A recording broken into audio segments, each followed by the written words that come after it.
बिस्मिल्लाहिर्रहमानिर्रहीम। अस्सलाम वालेकुम। प्रोग्राम मुकाबिल में मेरे और आमिर मतीन साहब की तरफ से देखने वालों को हम खुश आमदेद कहते हैं। चंद अहम सवालात हैं।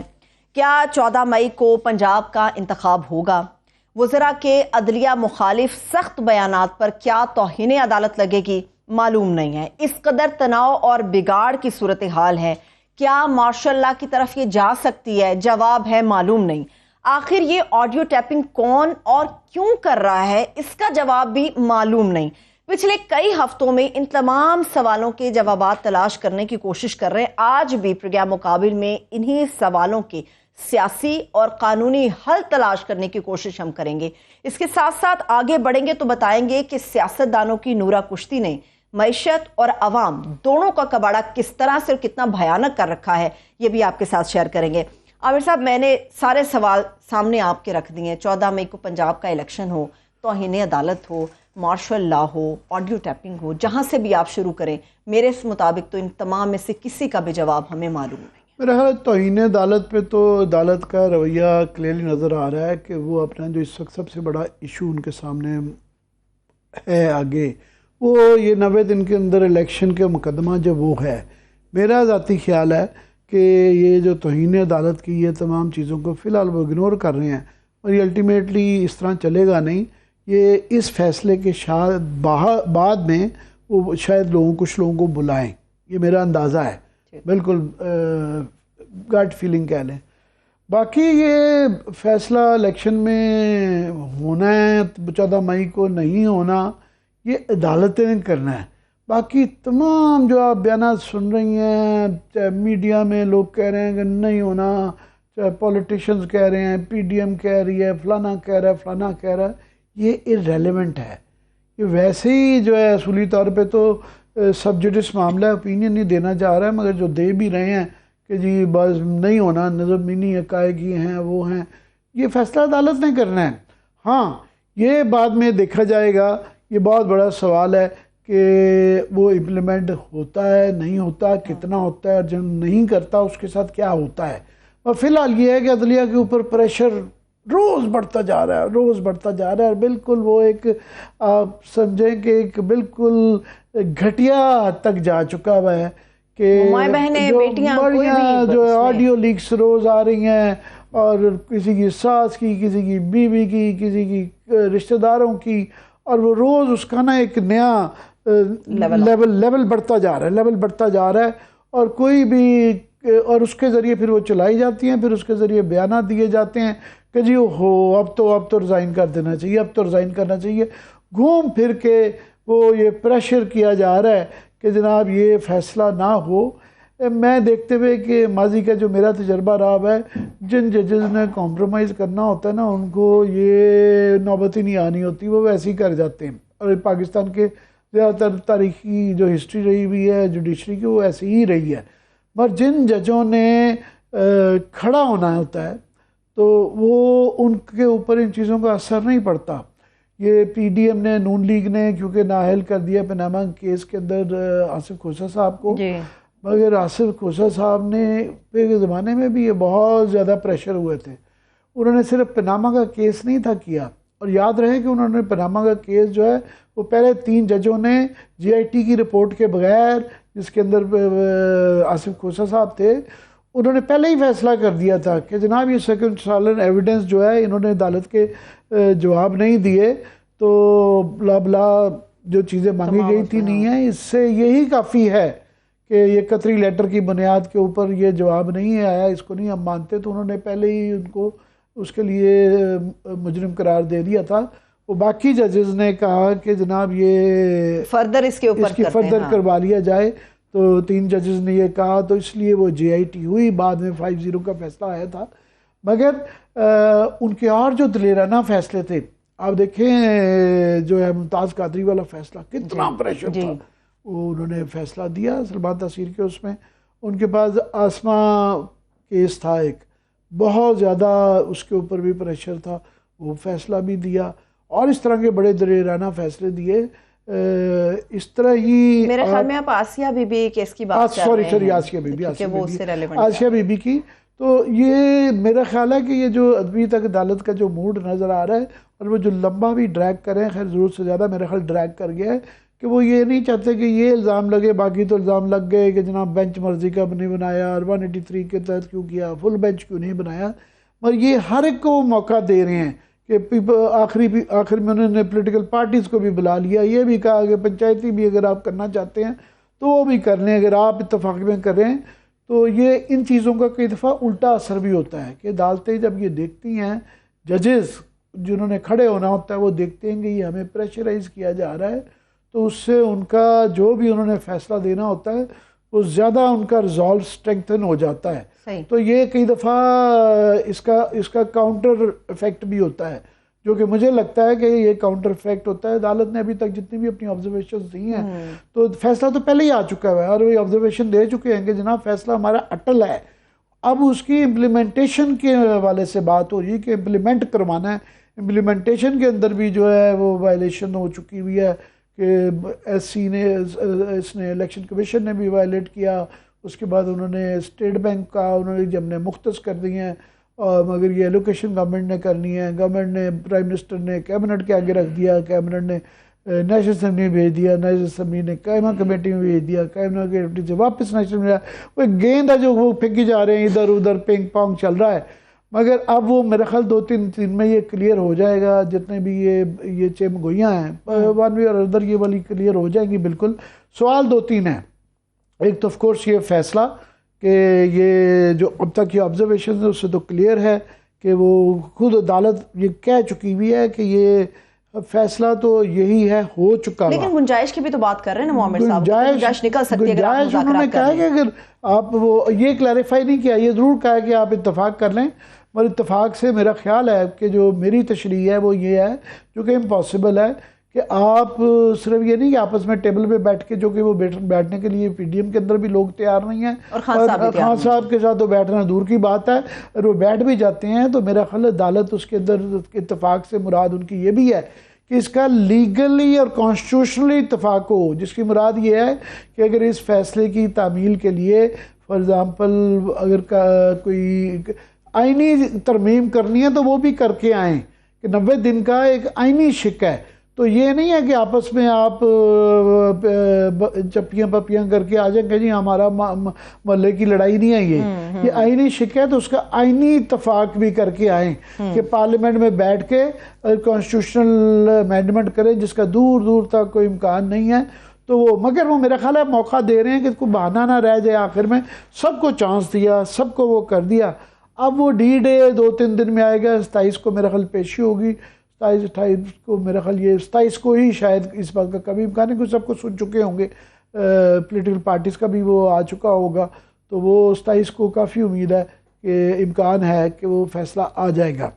अभी ये सवाल जो रह गए हुए हैं ये तो क्लियर है कि उनकी ऑब्जर्वेशन से कि फैसला क्या आना है, मगर सवाल आ गए हैं कि किस किस को नॉन इम्प्लीमेंटेशन पे लटकाया जाएगा, क्योंकि क्लियरली गवर्नमेंट की तरफ से भी, जो पीडीएम की तरफ से भी, प्राइम मिनिस्टर की और काबीना की और उनके ज़ैली इदारों की तरफ से और इलेक्शन कमीशन की तरफ से भी जो इशारे आ रहे हैं वज़ारत दफ़ा की तरफ से कि वो इम्प्लीमेंट नहीं करना चाह रहे। सो लिहाजा ये है कि किस किस को लटकाना है नॉन इम्प्लीमेंटेशन में, ये ज़्यादा अहम हो गया है कि आया प्राइम मिनिस्टर को अकेले को करते हैं, ये सारी काबीना को करते हैं, और ये भी फिर उसके बाद सवाल आ जाता है कि जब इन सबको वो लटका देंगे, मतलब किसी को नाअहल किया जा सकता है, किसी को जुर्माना किया जा सकता है, कैद भी चाहे तो हो सकती है, कुछ भी हो सकता है।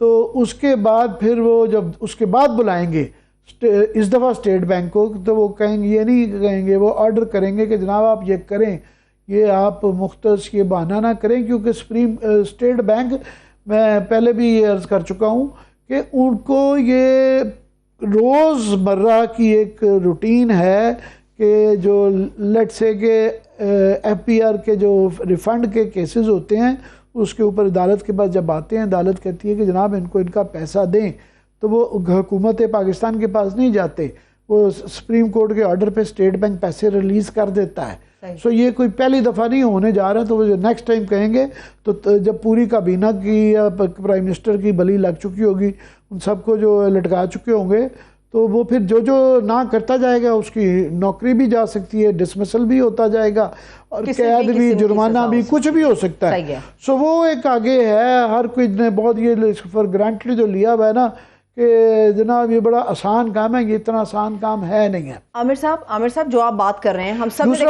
जी प्लीज जी। दूसरी एक जो अहम डेवलपमेंट है वो आज मेरा ख्याल शायद आप उसकी तरफ जाना चाह रही थी, ISPR की आज वो बड़ी इंपॉर्टेंट उन्होंने कि उन्होंने बिल्कुल उनका ज़्यादा फोकस था कि दहशतगर्दी के अपनी बताना कि हम कहाँ कहाँ मसरूफ हैं। माजरत के साथ मुझे अनाउंस करने दीजिए, इस वक्त सीनियर सहाफ़ी हामिद मीर साहब ने हमें ज्वाइन किया। बहुत शुक्रिया मीर साहब। जी हामिद मीर साहब बहुत बहुत शुक्रिया आपका वक्त निकालने का।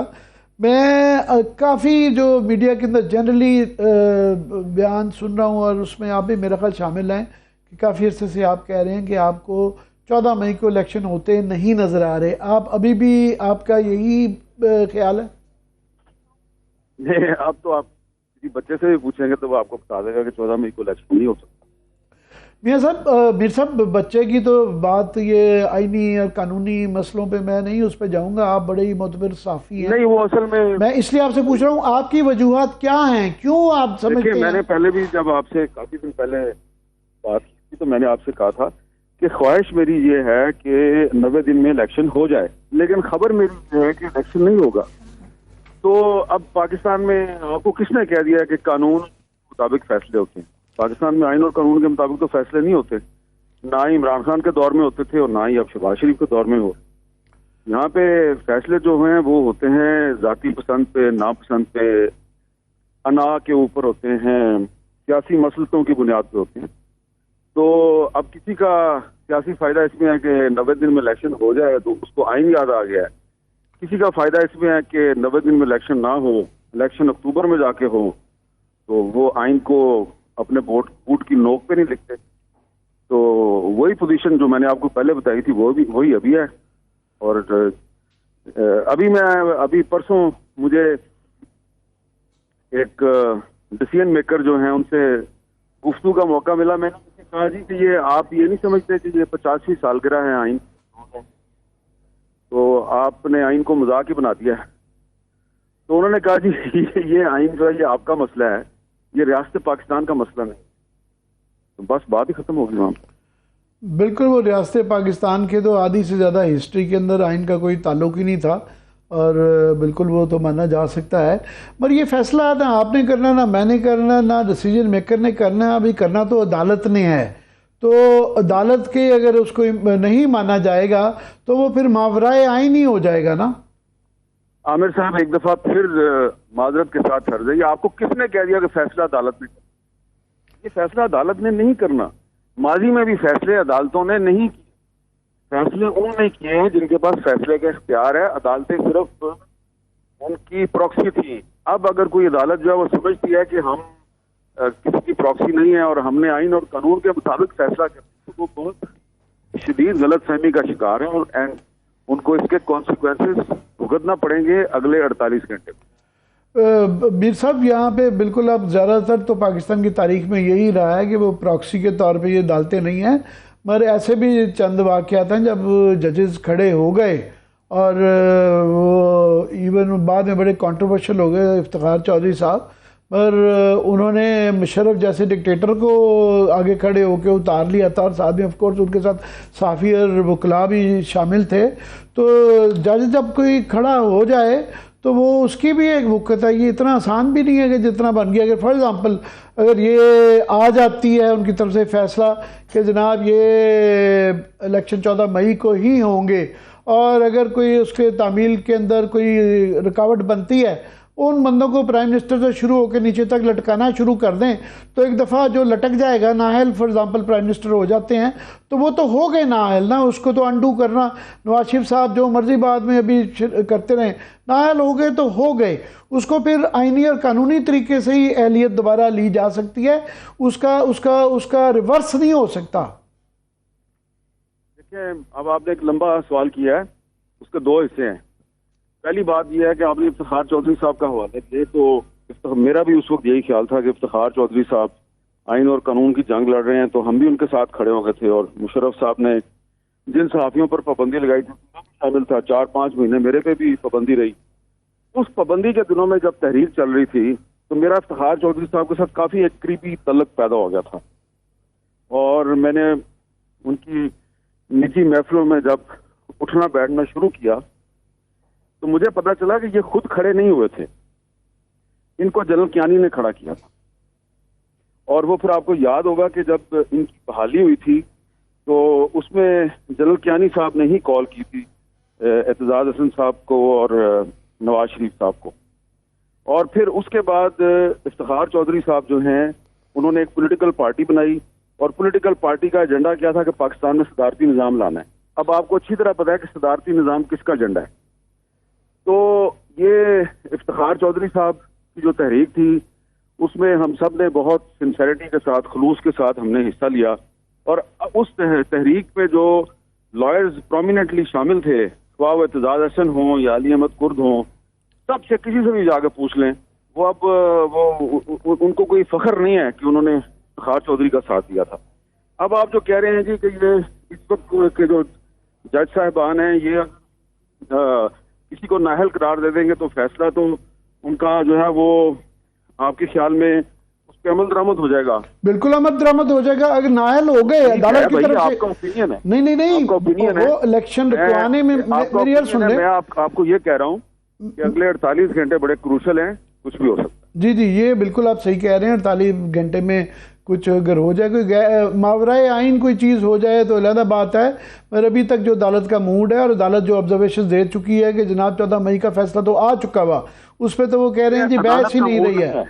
उनकी ऑब्जर्वेशन है लास्ट। अदालत का मूड नहीं है, ये अदालत में बैठे हुए 3 इंडिविजुअल्स का मूड है जो कि अपने आप को जज कहते हैं। वो ये बात सुने, ये जो है जो बेंच होता है, चाहे एक जज का भी बेंच हो, एक जज भी हो, सुप्रीम कोर्ट का वो बैठा हो फैसला होता है, वो पूरे सुप्रीम कोर्ट का ही फैसला होता है। 3 जज कहना, 5 जज कहना, ये बहस बड़ी लंबी बहस है। मगर मैं बहुत लंबी बहस कर सकता हूँ। इसी सुप्रीम कोर्ट के जज हैं काजी फैज ईसा, उन्होंने फैजाबाद धरना केस में एक फैसला दिया। यही फारूक, यही उमरता बंदयाल, यही मुनीब अख्तर और यही सारे जज जो हैं, इन्होंने उनको इबरत की मिसाल बनाने की कोशिश। क्या वो जो फैजाबाद धरना केस है उस पर आज तक अमल दरामद हुआ है? उसमें उन्होंने जनरल फैज मीर का नाम लिखा था, वो उस वक्त मेजर जनरल थे, वो उसके बाद लेफ्टिनेंट जनरल बने, DGISI बने, कोर कमांडर पेशावर बन गए। मैं आपको मिसाल दे रहा हूँ सुप्रीम कोर्ट के एक ऐसे फैसले की, इसी सुप्रीम कोर्ट के जज का फैसला है जिसको इसी सुप्रीम कोर्ट के जजों ने मजाक बना दिया, उस पर अमल दरामद नहीं होने दिया। तो अब ये जज साहबान जब कोई फैसला लिखेंगे तो फिर आप देखिएगा उस फैसले के साथ क्या होता है। मैं मीर साहब बिल्कुल, ये आप एक मिसाल दे रहे हैं, मैं और 25 इस तरह की दे सकता हूँ जहाँ पे ये अमल दरामद नहीं हुआ। मगर ये इसके अंदर अगर प्राइम मिनिस्टर को वो नाअहल कर देते हैं, वो वहाँ से ये फैसला आ जाता है, वो अनडू नहीं हो सकता। फर्क है। इफ्तिखार चौधरी साहब ने फॉर एग्जाम्पल उमरता बंदयाल साहब शहबाज शरीफ को कर दें, नाअहल कर दें, मुझे तो उससे कोई फर्क नहीं पड़ता। नहीं, शहबाज शरीफ साहब को तो बहुत फर्क पड़ता है ना, वो अनडू नहीं करवा सकते। उसके बाद अगर ये फैसला आ जाता है, एक दफ़ा सुप्रीम कोर्ट से आ जाता है, तो ये वो कुछ चीज़ें हैं जो कि शायद उस पर इम्प्लीमेंटेशन ना हो। फॉर एग्जाम्पल आप अभी तक उसी पाकिस्तान में बैठे हुए हैं जिसमें आपका ख्याल है कि जो फैसला है वो 1973 के आइन के मुताबिक होना। ये अदालतें जो भी फैसले करती हैं वो आइन के तहत करती हैं ना, तो असल में आप उसी स्टेट ऑफ माइंड में है। तो मैं उस स्टेट ऑफ माइंड में नहीं हूँ, इसलिए कि मैं खुद एक कहानी हूँ। मुझे आज तक सुप्रीम कोर्ट से, हाई कोर्ट से कहीं से इंसाफ नहीं मिला। तो आप मुझ पर कातराना हमला हो जाए, सुप्रीम कोर्ट का चीफ जस्टिस इंक्वायरी करे, मुझे तो इंसाफ नहीं मिलता। तो आप मुझे पाबंदी लगा दें मुझ पर 9 महीने की, इस्लामाबाद हाई कोर्ट कहे कि पाबंदी गलत है, पाबंदी तो खत्म नहीं होती। तो इसलिए मैं बड़ा रियलिस्टिक हूँ। मुझे पता है ये अदालतें जो हैं ये किसके सामने बेबस हैं और किसके सामने इनका जोर चलता है। तो इसलिए मैं उस स्टेट ऑफ माइंड में नहीं हूँ, लेकिन आप उस स्टेट ऑफ माइंड में हैं। आप जो कह रहे हैं वो आपके ख्याल में ठीक है, मैं जो कह रहा हूँ वो मेरे जाती तजर्बे की रोशनी में ठीक। एक छोटी सी ब्रेक लेते हैं, ब्रेक से वापस आएंगे, यहीं से अपनी डिबेट को आगे बढ़ाएंगे। हमारे साथ रहिए।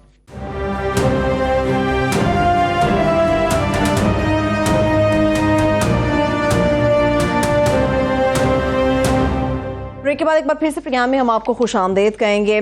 मीर साहब थे, आमिर साहब बड़े एग्रेसिव थे, बड़े सियासी सवालात छोड़ के गए हैं और मैंने उनके ऊपर बात भी करनी है, मगर हमारी सियासत और इस धींगा मुश्ती के अंदर हमारी इकॉनमी मुसलसल इग्नोर हो रही है। इकॉनमी पे बात करने के लिए इस वक्त सीनियर तज्जियाकार है, इकॉनमी के एक्सपर्ट हैं हारून शरीफ साहब, उन्होंने हमें ज्वाइन किया। बहुत शुक्रिया sir, thank you so much. Over to you Aamir साहब। जी, ये सीनियर तज्जियाकार तो अब बड़ा बदनाम सही लफ्ज़ हो गया है, इनके लिए एक तो हमारे दोस्त हैं, दूसरा ये है कि ये इकोनॉमिस्ट है। मेरा ख्याल ये इस तरह कहलवाना पसंद करेंगे। हालांकि ये मावने खसूसी रहे प्राइम मिनिस्टर के भी और इन पोस्टों पे भी रहे, मगर मैं ज़्यादा इनको इसलिए ख़ास तौर पे आज तकलीफ़ दे रहे हैं कि ये डार साहब जो है ना, ये कई महीने हो गए हैं कि जी हमने सारी शराइत पूरी कर दी हैं और अब जो है ना IMF का मामला मायदा तय हो गया है।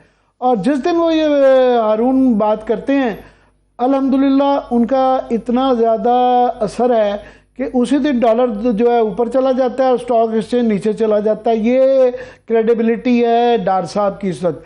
तो अब जो उनका क्लेम है कि तमाम शराइत पूरी हो गई हैं, आप IMF के साथ काफ़ी डील करते रहे हैं, तो आप ज़रा हमें बताएंगे कि वाकई सब शराइत ख़त्म हो गई हैं और इट्स ओवर नाउ? जी बहुत शुक्रिया आमिर। देखें, मसला इस वक्त ये है कि अगर शराइत पूरी हो गई होती तो हमारा स्टाफ लेवल एग्रीमेंट क्यों नहीं आ रहा। अभी तक हम जो हैं हमारे इकोनॉमिक मैनेजर्स, एक तो उनको बड़ा केयरफुल रहना चाहिए पब्लिक डिस्कोर्स में, क्योंकि ये वन साइडेड डिस्कोर्स है। या तो IMF के साथ मिल के प्रेस कॉन्फ्रेंस करें, अगर शराइत पूरी हुई हो तो दोनों पार्टियों को एक्नॉलेज करना चाहिए। दो चीजें जो मुझे समझ आई हैं, काफी पिछले अरसे में मैंने क्लोजली इसको वॉच किया है। एक तो ये है बड़ा क्लियर कि अभी भी हमारा फाइनेंसिंग का कोई 3 से 4 अरब डॉलर का गैप है। अब उसमें चिकन एंड एग की सूरत हाल है।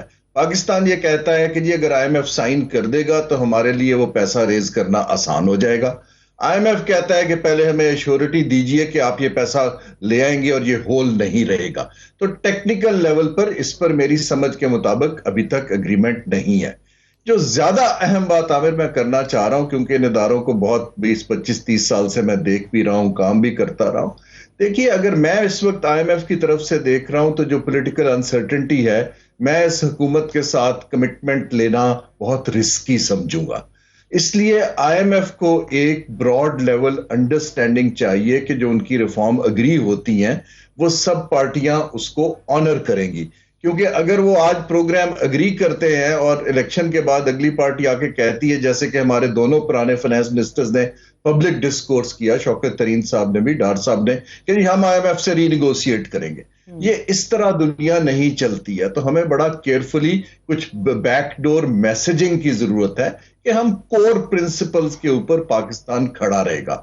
इस वजह से तीसरी चीज यह है कि दुनिया बदल गई है, पैसा महंगा हो गया है। IMF की कोई जो लिस्ट है उसमें 21 मुल्क हैं एंड पाकिस्तान उसमें से एक है, और हमारी कोई ऐसी डिप्लोमेटिक या पॉलिटिकल लेवरेज नहीं है कि हमें अहमियत दी जाए।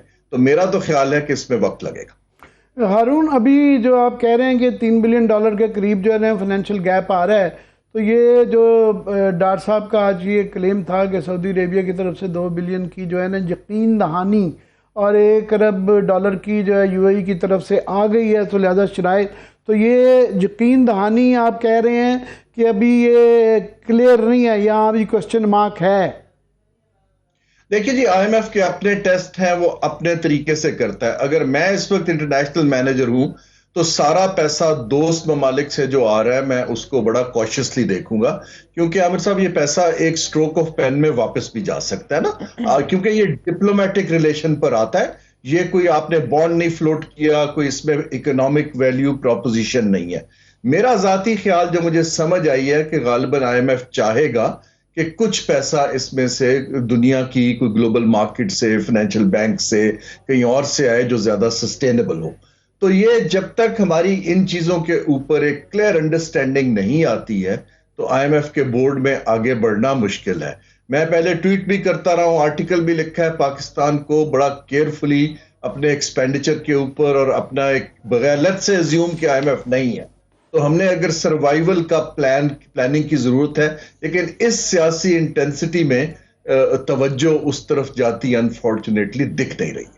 आपने एक्सपेंडिचर्स की बात की तो यहाँ ज़ाहिर है इलेक्शन सर पे खड़े हुए हैं और ये गवर्नमेंट जो है इनके एक्सपेंडिचर्स की तरफ तो बिल्कुल भी 75 लोगों की जब कैबिनेट हो और ये लश पश वही चल रहा हो और ये सारे मामला जो है ना ये इकनॉमिक रिफॉर्म्स के ये मिड टर्म और लॉन्ग टर्म मामलात हैं, मगर हमारा क्राइसिस बड़ा शॉर्ट टर्म है। शॉर्ट टर्म में अगर IMF आप जिस तरह कह रहे हैं कि अभी वो उनके अभी भी क्वेश्चन मार्क्स हैं, तो फिर what is the next alternative?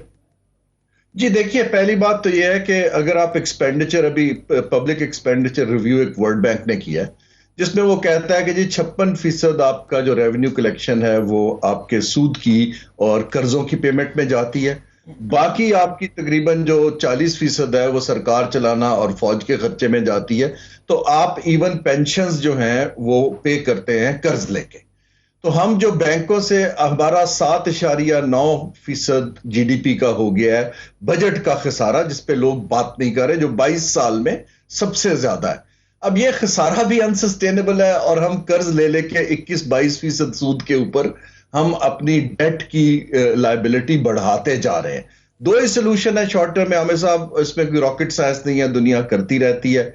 एक तो ये है कि जो इवन वर्ल्ड बैंक की भी असेसमेंट है कि तकरीबन 40-45% खर्चा डुप्लीकेशन का है, पर्क्स एंड प्रिविलेजेस का है, अननेसेसरीली जो गवर्नमेंट डुप्लीकेशन से मुराद ये है कि सूबे में भी हो रहा है और फेडरल गवर्नमेंट में भी हो रहा है, एक ही काम है, 2-2, 3-3 मिनिस्ट्रियां और अदारे कर रहे हैं। इससे मुराद नाजरीन को समझाने के लिए मैं सही तशरीह कर रहा हूँ। एक मुराद ये है, लेकिन with in government, even federal government के ऊपर वही काम बहुत सी मिनिस्ट्रियां कर रही हैं। IT मिनिस्ट्री भी वही कर रही है, प्लानिंग कमीशन भी वही कर रहा है, बाकी भी वही कर रहे हैं। हमें इसको स्ट्रीमलाइन करने की जरूरत है। देखिए, अगर 40% खर्चा कम होता है तो आपको बहुत फिस्कल स्पेस मिलती है, जो कि क्लाइमेट चेंज पे जानी चाहिए, हेल्थ पे जानी चाहिए, एजुकेशन पे जानी चाहिए। ये तो नंबर 1। दूसरा ये है कि ये डेट सस्टेनेबल नहीं है, ना लोकल, क्योंकि हमारा शरह सूद इतनी बढ़ा दी है हमने कि वो गवर्नमेंट का जो है बढ़ता चला जा रहा है लायबिलिटी।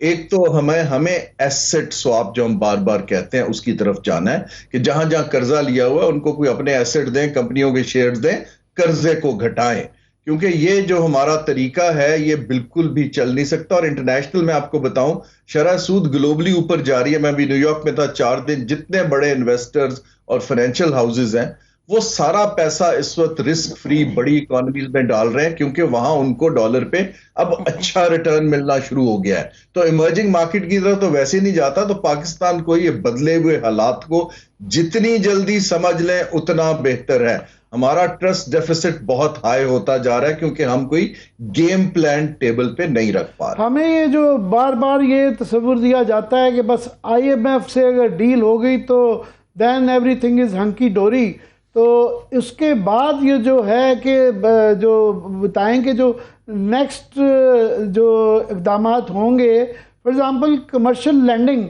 जो है वो हमारे इस तरह की बेयकीनी का, जो हमारे ये जो वेरियस किस्म के जो आते हैं क्राइटेरियन कि जी फ़लानी लिस्ट में हम नीचे चले गए, फ़लानी लिस्ट में नीचे चले गए, तमाम रेटिंग कंपनीज़ के जो रिस्क वाली देखती हैं, तो उसके बाद वो एक बहुत बड़ा इशू नहीं है। अभी वो पहले वाली बात तो रही नहीं है कि जी यूं ही IMF का होगा तो सारे डोनर्स हमें पैसा दे देंगे। ये अज़म्पशन किस हद तक दुरुस्त है? देखिए, हमारा जो प्रीमियम है बॉन्ड के ऊपर वो तो बिल्कुल भी इस वक्त हमें इजाजत नहीं देता कि हम मार्केट में जाएं, क्योंकि इतना महंगा पैसा हम उठा नहीं सकते।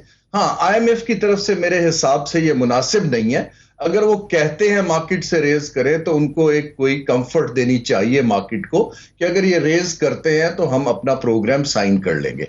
बाकी आमिर साहब, जो IMF का प्रोग्राम साइन होगा, मैं बार बार कह चुका हूं, वो lender of the last resort है। वो कोई हमारी मईशत के अंदर ग्रोथ की बहाली के लिए नहीं आ रहा। ये जो बजट का खसारा वगैरह उसका IMF से कोई ताल्लुक नहीं है, क्योंकि वो तो हमारी लोकल फाइनेंसिंग है। वो तो हमें डॉलर के अंदर कंफर्ट दे पाएगा। ये हमें खुद घर को ठीक करना होगा। अभी भी देखें, हम इलेक्शनों का पैसा दे नहीं पा रहे, हम MNAs को स्कीमों का पैसा दे रहे हैं, हम फ्लाईओवर बना रहे हैं, हमारी कुछ आदत बदल नहीं पा रही हैं। गालिबन ये एक बच्चा ऐसा है जिसको पैम्पर होने की आदत पड़ चुकी है, लेकिन अब आपकी जो अहमियत खत्म हो चुकी है और हमें अपने पैर पे खड़े होने के लिए कुछ मुश्किल कड़वे स्टेप्स लेने हैं, कड़वे नहीं सही स्टेप्स लेने हैं। हारून मैं because of shortage of time मैं क्विकली आना चाह रहा हूँ कि ये जो मैक्रो बातें कर रहे हैं यहाँ पर मैं कर रहे हैं, आम आदमी कई दफ़ा इसमें इंटरेस्टेड भी नहीं होता और उसको कई दफ़ा समझ भी नहीं आती है। वो इंटरेस्टेड होता है तेल, पानी, बिजली, महंगाई, इन चीज़ों पे। तो इस पे मैं चाहूँगा कि आप ओपिनियन दें। फॉर एग्जांपल दुनिया जो बैनुल-अक़वामी मार्केट के अंदर अब आज मैं देख रहा था ब्रेंट जो है वो $82 पे आ गया है, मगर पाकिस्तान में उसकी तेल की कीमत वो जो है ना पेट्रोलियम की बढ़ाई जा रही है, इनडायरेक्ट टैक्सेस बढ़ाते जा रहे हैं और महंगाई पे जहाँ पे फॉर एग्जांपल LNG जो है, आज मैं खबर देख रहा था कि जी पेट्रोलियम मिनिस्ट्री को मशवरा दिया गया और वो तकरीबन पहले 38, 40, 45 डॉलर पे जा चुकी हुई थी, अभी वो $13 के करीब आ गई है। मगर जो सस्ता तरीन फ्यूल है पाकिस्तान रिलक्टेंट है उसको भी ख़रीदने में, और हालांकि टर्मिनल खाली हैं तो वो भी डिसीजन नहीं कर पा रहे। तो जो एक तो है ना कि बिल्कुल दुनिया के इंटरनेशनल फैक्टर्स हैं, एक ये जो फैसला साजी है जिनकी वजह से कि आप इनडायरेक्ट टैक्सेस लगा रहे हैं, जहाँ रिलीफ गवर्नमेंट आम आदमी को दे सकती है वहाँ भी नहीं दे पा रही, इसका क्या सोल्यूशन है? जी मैं बिल्कुल मुख्तसर बात करूंगा, आप दुरुस्त फरमा रहे हैं। देखिए कमोडिटी, जिस भी मुल्क का इन्हिसार इसेंशियल कमोडिटीज की इंपोर्ट पे रहेगा वो मुल्क वल्नरेबल रहेगा। अब हमारा सूरत हाल ये है कि हम प्रोफेशनल्स के लिए स्पेस क्रिएट करने पे तैयार नहीं है। दुनिया ऐसे चेंज हो रही है कि बड़े बड़े कंसल्टिंग हाउसेज ने 1 माह से ज्यादा की प्लानिंग बंद कर दी है। अब हमारे लिए हम प्रोफेशनल को लाते हैं जी, अरबों डॉलर के फैसले करने होते हैं और हम कहते हैं जी 15 लाख उसको तनख्वाह आ रही है तो पूरी कैबिनेट उसके ऊपर बैठ जाती है कि उसको नहीं आने देना। हमें जब तक ये स्पेस नहीं क्रिएट करेंगे, आपका सवाल फैसला साजी से ही नहीं हो पाएगी और उनको हमें कुछ जो है बैक करना पड़ेगा। दुनिया बहुत तेज तब्दील हो रही है। दूसरा ये है कि किसी भी सिविलाइज्ड मुल्क में जब आपका इन्हिसार तेल वगैरह पर ज्यादा होता है तो हम वो इन्हिसार कम करते हैं। आप मुझे बताइए कि कहां कार पूलिंग हो रही है? इस्लामाबाद में जिना एवेन्यू को हम वॉकिंग एवेन्यू क्यों नहीं बना देते? कुछ सिग्नल तो दें कि हम तेल बचाना चाह रहे हैं। देखिए लकीली इन ए वे अनलकी भी है, इंडस्ट्रियल ग्रोथ बहुत कम है, जीडीपी ना होने के बराबर है, तो तेल की बिजली की कंजम्पशन कुछ कम है। लेकिन अगर कल को ये पहिया चलता है तो उसका बिल और बढ़ जाएगा। हमें अपना इन्हिसार ऑयल पे घटाने की जरूरत है, कम से कम सिग्नल्स तो देने की जरूरत है कि... मैं बस लास्ट उसमें आपके उसमें ऐड करता जाऊं कि ना सिर्फ कि ये इकदाम की ज़रूरत है, वो ये वर्ल्ड बैंक की गालबन रिपोर्ट आई थी कि पाकिस्तान का सालाना जो मिसमैनेजमेंट एनर्जी के अंदर है वो $6 बिलियन के करीब है। कि सिर्फ पेट्रोलियम मिनिस्ट्री की policies he government of Pakistan की चेंज हो जाएं, तब्दील हो जाए, करप्शन रुक जाए, तो इतना पैसे की बचत तो वहीं से ही हो जाती है। वो आपको तंग करते रहेंगे। बहुत शुक्रिया हारून अपने टाइम का। बहुत शुक्रिया हारून शरीफ साहब हमारे साथ मौजूद थे। अभी एक ब्रेक की तरफ फौरी तौर पे चले, जब ब्रेक से वापस आएंगे, चाहे वो इकोनॉमी हो या फिर पाकिस्तान की पॉलिटिक्स हो, ये ऊंट किस करवट बैठेगा भी या नहीं बैठेगा, इसके ऊपर बात होगी। आमिर साहब का तजिया रहेंगे, हमारे साथ रहिए।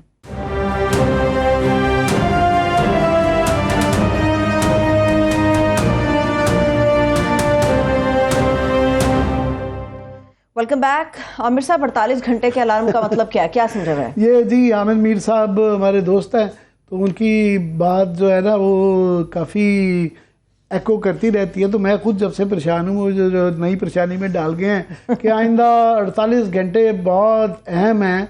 और मैं डर गया हूँ फ्रैंकली उनकी ये बात सुन के कि उनके पास वो बहरहाल इन्फॉर्म्ड जर्नलिस्ट हैं, तो कि 48 घंटे में पता नहीं क्या होने जा रहा है, क्योंकि 48 घंटे के बाद वो गालबन ये वाला फैसला आना है कि अदालत ने कैसे इम्प्लीमेंट ये करवाना है, प्राइम मिनिस्टर को फारिग करना है या नहीं करना। दूसरी एक और इम्पॉर्टेंट बात जो ISPR की है कि उन्होंने तो ये कहने की कोशिश की है जो कि जी हम यहाँ दहशतगर्दी के वाक़यात बहुत बढ़ गए हैं, वो है, पर उसकी तशरीह ज़्यादातर पे ये ली गई है कि जी वो यही कह रहे हैं जो गवर्नमेंट का बयानिया है कि जनाब हमारे पास फोर्सेस नहीं हैं। अब देखना ये है कि अदालत जो है वो आया, उन्होंने हालांकि बार बार जोर ISPR ने दिया कि जनाब हमें जिस तरह एग्जेक्टिव कहेगी हम उसके मुताबिक चलेंगे। तो यहाँ सवाल ये है कि एग्जेक्टिव करने के लिए तैयार नहीं है, तो अदालत क्या डायरेक्टली फिर स्टेट बैंक को, जिस तरह मैंने कहा कि उन्होंने लास्ट टाइम किया, ज़्यादा ज़ोर से कहेगी, उसके बाद वो एग्जेक्टिव का क्या करेगी, और रियासती इदारों को और दिफा के इदारों को और फ़ौज को क्या वो डायरेक्टली 190 या 245 के तहत जो उनके पास इख्तियारात हैं कि डायरेक्टली वो कहेगी और किस तरह करेगी, ये अब सबसे बड़े सवाल रह जाते हैं। तो इस पे देखते हैं कि ये मेरा 2-4 दिन में सस्पेंस करें। मैं लास्ट ये कह दूं कि मीडिया का एक बहुत बड़ा तबका है जो ये बार बार दोहराई जा रहा है कि 14 मई को नहीं होने, 14 मई को नहीं होने, मगर वकला का एक बहुत बड़ा तबका है जो कि कह रहा है कि जनाब इसके अलावा कोई चारा ही नहीं है। तो बहरहाल जो जज साहब होते हैं, जज हज़रात जो होते हैं, वो मीडिया से ज़्यादा वकला की तरफ देखते हैं, और ख़ास तौर पे जब पाकिस्तान के टॉप जूरिस्ट, तो ये जो जिस तरह गोलमेज कॉन्फ्रेंस के अंदर 50 के करीब लोग थे, जब वो वांगे दौल और बिल्कुल मुत्तफ़िका तौर पे ये कहें और कहीं से भी ये आवाज़ ना आ रही हो कि जनाब 90 दिन के अंदर जो है ना ख़त्म है, तो वो फिर मेरा ख्याल मुझे तो क्लियरली कोई रुकावट नजर नहीं आती। बिल्कुल ऐसे 48 घंटों में जो भी हो वो मुल्क के हक में, पाकिस्तानी अवाम के हक में होना चाहिए। मुझे इजाज़त दीजिए, अपना बहुत सा ख्याल रखिए, खुदा हाफिज़।